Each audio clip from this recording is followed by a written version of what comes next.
Hello, thank you for taking a moment to watch this video. And on this particular training, I want to wrap up our discussion about custom fields, and more specifically, the custom fields as they interact with the Zoho integration, the Zoho CRM, right? We've talked about how to reorder the custom fields, we've talked about how to rename the custom fields, and we've talked about how we can exclude specific custom fields from Zoho in PhoneBurner. Now, if you haven't watched those other videos, I'd highly recommend that you go and watch those videos so that you can learn how to do that. On this particular training, though, I want to talk to you about custom fields when you're a part of a team.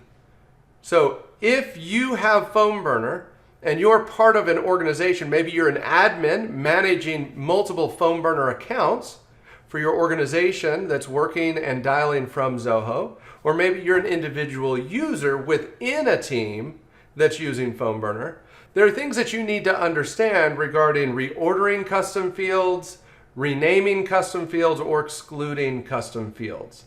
So let's jump over to PhoneBurner. Here we are on the integrations page. I'm going to jump over to the team page, right? So if you're an admin, you're going to have this team page and you're going to see a list of all of your users. When you create custom fields in PhoneBurner as an admin, you have the ability, and let's go into the contact settings and go to custom fields. You have the ability to share the custom fields that are created at your account, at your account level. You have the ability to share those with your team. That way they don't have to create those fields themselves. The problem is when you share these custom fields, any mapping or renaming of those custom fields or exclusions of custom fields are not automatically shared with your organization, because the way we handle those exclusions and mappings is handled on the integration side. And so there's no real concept of sharing right now in that environment. So let me show you how you're going to deal with this. So obviously you can reorder them, you can share them, but each of your individual users, now from here I can log in as one of my users. I'm going to go ahead and take Johnny, for example, and I'm going to log in as him. When I log in as Johnny, I can go to the contact settings, go to custom fields, and here you're going to see in my shared fields, these are the fields that are coming over from the admin account. And you'll see I can't reorder them. They are in the order they are in, and that's determined by the admin.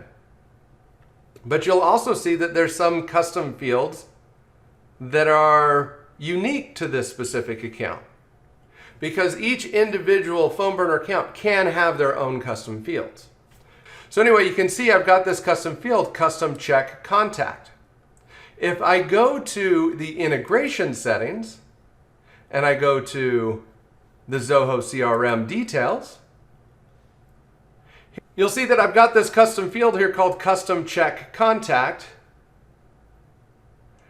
and it's not mapped. But it also doesn't have the right API name. I need to make sure that the API names here match what Zoho is going to expect. So it's got to have the underscores and everything like that. So we're going to jump back over to Zoho, and what was that custom field? It was custom checkbox on contact, right? So this is the custom field. That's obviously the label. This needs to be set to custom checkbox on contact with underscores. So it's got to have the underscores in order for Zoho to know what field needs to be updated.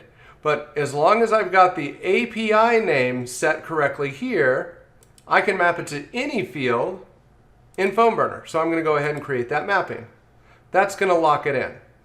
You just need to make sure that every field that you want mapped between Zoho and PhoneBurner has a mapping for each of your individual users. The individual users can do it themselves, or you can do it for them. You'll need to do the same thing on the exclusion side. So if you want to add an exclusion for what was that, email opt-out? Let's see if we can find that one, email opt-out. Like if I want an email opt-out exclusion for this specific user, I would need to add that. Once again, it needs to be the API name, which cannot have spaces. You can put uppercases in here, it doesn't matter. Our system will will remove the uppercases, and it'll make sure that everything lines up appropriately.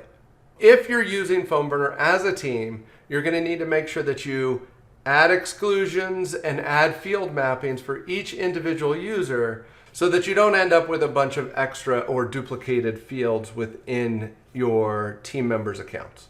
Anyway, I hope that makes sense. If you have any questions, reach out to the support team. They'll be happy to help out any way they can. But again, thanks for taking a moment to watch this video, and happy dialing.